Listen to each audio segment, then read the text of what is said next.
Hey everybody, welcome back to the channel. My name is Ryan. Today we're going to be kind of exploring that question, can celebrity whiskey be good? You know, I've had a lot of different celebrity whiskeys. I think the Long Branch with Matthew McConaughey, and you got the Traveler from Buffalo Trace, which I thought was not good at all. I know, it's actually interesting because I think it won like some awards this year, which was surprising because I just did not care for it whatsoever. You've got like the Metallica Sonic Aging stuff. I mean, there's just a lot of different sort of celebrity involved whiskeys out there. This is one of them, but it's not American. It's actually Scotch. So today we're hitting two releases from Laga. I love some Laga. I got some Lagavulin 16 year up here on my shelf. I cut my whiskey drinking teeth on single malt Islay whiskey. So real peaty, briny, down by the sea, you know what I'm saying? So Laga's got a nice place in my heart because I got into that before I ever started touching bourbons and ryes. So this is Nick Offerman. I don't know if you know who Nick Offerman is, but in our household, we love Nick Offerman around here because we're big Parks and Rec fans. I watch the show Parks and Rec multiple times through with my wife, and we think it's hilarious. We quote Nick Offerman's lines from that, Ron Swanson's lines from that show very frequently. Like when he walks into the hardware store and the guy walks up to him and asks if he can help him, and his response is, I know more than you. All right. Great show. We also really enjoyed HBO's The Last of Us as a family of gamers. We appreciated that too. So anyways, Nick Offerman collaborating with Lagavulin to make the Offerman Edition. They've done a few of these already. So we're going to hit the 11-year Rum Cask finish, and we're going to hit the 11-year Charred Oak Cask as well. So a big shout out to Eric, who was very generous to send these in. Really appreciate you, brother, and your generosity. But I'm going to get these poured. We'll talk about what we know about them and let them open up a bit, and we'll taste them. Okay, so these come in at around $100 is probably what you're going to find them for. That's what I was seeing them for on the shelves here, like our Total Wines and things like that. They're 92 proof. They are 11 years old, which is kind of an interesting age for Scotch. You know what I mean? Like you see a lot of 10-year, 12-year, 16-year. You don't see a lot of 11-year, but it's all single malt whiskey from Islay. One of them, though, was aged in rum casks. The other one, the Charred Oak, is heavy charred bourbon barrels, ex-bourbon barrels, and then a little bit of red wine barrels mixed in as well. So you're supposed to get a little bit of fruitiness on that one too. So lots of oak and red fruit. So I'm really intrigued by this. I'm happy to dive into it because 11-year-old single malt Scotch whiskey from a very reputable distillery, I'm there. We're starting with the Charred Oak. I think this was the third edition of this product. So it's not a one-off thing. It's been going strong. Very briny, sea salty character on the nose for sure. I also think of it's funny because it's malt whiskey, but I think of cornbread on the nose with honey drizzled on top as well. Almost get sort of like a cream cheese Danish as well, which I think is a great note. Hang on, so this is the Laga 16. Yeah, the Charred Oak Laga is just a little more punchy on the nose.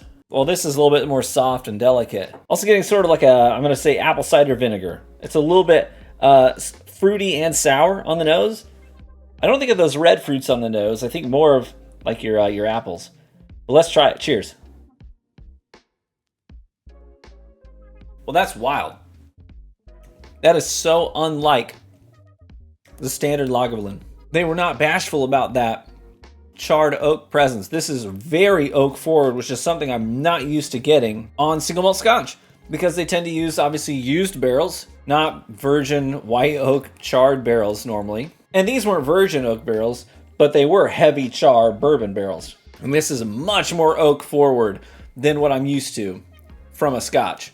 Some great campfire notes in here, some charred wood, and on the palate a little bit more of a raisin quality. Almost like Raisin Nut Brand cereal, which I think is an S-tier cereal. I don't know why people hate on Raisin Nut Brand. This has that nutty brand cereal and raisins in there. Kind of a vibe on the palate. The more I sip it, the less in your face the oak is, and the more it just kind of nicely settles in and accompanies those raisin and brand cereal notes. That's honestly not bad. A lot of oak on the finish and sweet malt. Very cool. Certainly a unique experience, something I'm not used to from Laga. And you saw how little whiskey is left in my Lagavulin bottle. I like that bottle. I'm very accustomed to that bottle. But now let's dive into the Rum Cask finish. The same juice, 11 years old, 92 proof, Lagavulin, single malt, Islay Scotch whiskey, and the nose is so different. I think of sweet chocolatey malt and a lot of sugarcane and molasses on the nose as well. Think of a fresh daiquiri on the nose, with that rum coming through very strong.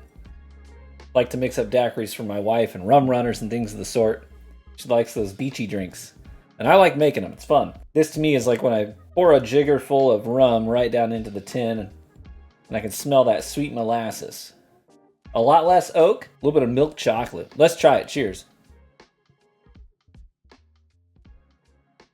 Yeah, the palate is very delicate, very sweet. Treating you with some kid gloves here. No bitter chocolates. It's your milk chocolates. Very creamy. A little bit of even like corn syrup on the palate as well. That kind of a sweetness. That molasses note is there. That sweetness, that sorghum molasses. Kind of have to chew on that word, don't you? Sorghum. Like I'm from the savannah. But it's not dark and rich and heavy. It's very light with that molasses note. Very palatable, very sweet. But certainly still has that Lagavulin brininess and that peaty character to it as well. Very cool. First and foremost, let me say which one I prefer of the two. I think both have their merits.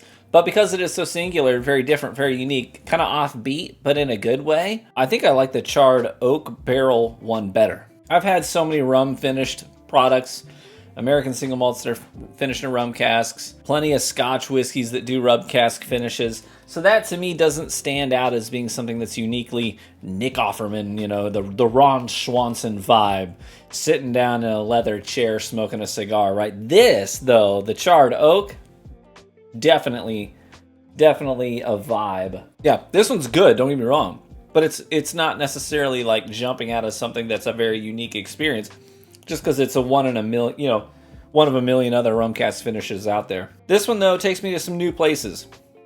I get the peat, I get the brine, those traditional Lagavulin notes, but also taking me into some deeper waters, some new places I've never been with Lagavulin's distillate, with those heavy charred oak campfire vibes as well. A little bit of that bran cereal and raisins as well. It's also much oilier, much more oily and viscous than the other for some reason. So yeah, I think I prefer this one. So, is it a gimmick? Celebrity whiskey gone bad like a lot of the others before it? You know, I can see the merit in buying a bottle of one of these. For me, I would be more likely to buy the charred oak instead of the rum. Both of them, good though, very good. But I can definitely see the merit in this because it is sort of on character with the celebrity and with the character that they tend to portray, or best known for portraying. You know, Nick Offerman being an American actor, it's like a blend of two worlds. An American actor who's known for the gruff, sort of grisly American vibe. His character is very anti-establishment, anti-government. You know what I mean? It's never too early to learn that the government is a greedy piglet that suckles on a taxpayer's teat until they have sore, chapped nipples. So crossing those lines and collabing with a Scotch distillery with a lot of rich heritage to it, hey, that's right on par, and I respect that. So I like this one. I might pick that up sometime. If I were to give them a score per my scale, I think here's where I would land. The Rum Cask is going to get a 6.9 from me. It's really good. It's really good. It doesn't stand out, though. It's just another rum cask finish. Holy cow. Am I raising elephants? Doesn't stand out too much, just another rum cask finish to me, but it's good. There's nothing bad about it. But for $100, I could take it or leave it. But the Charred Oak Cask, this one bridges the gap between two worlds. It's true to the celebrity that, you know, they're collabing with, but it's also not too much of a deviation from Lagavulin's distillate that it's unrecognizable. So I think it's executed very well, and it's giving me a unique experience. So I'm gonna land with this one, 7.6. 7.6 for the Lagavulin Offerman Edition 11-year Charred Oak Cask. I think this is the third one that they did. I like this one. This one was done right. So there you go. That's the review. Hey, if you enjoyed the video, let me know by leaving a like on the videos. That's the best free way to support the content here on YouTube. If you're not new to the channel, maybe you've watched a video or two, or maybe you came over because you saw that our videos were shared by Glens Creek Distillery, shared 13th Colony in their newsletter this week, shared our channel as well. So maybe you're not new, maybe you're checking us out again for the second time. Hey, hit the subscribe button. We'd like to see you around more. Kick your shoes off, take your coat off, stay a while, settle in. We have a Discord group of great folks. So link to that is in the description. Come on over, say hello. We'd love to meet you. And we do lots of fun things with The Patreon supporters as well. Big shout out to y'all for supporting the channel and funding the bottles and sending in samples and keeping the content flowing. Big appreciation for you guys for what you mean to the channel. If you want to get involved with Patreon, it's $1 a month to join at the base level, and then you can go on up from there to get involved in other stuff that we do. Cheers! May you live richly and get better with age. And I hope to catch you in the next one. Bye-bye.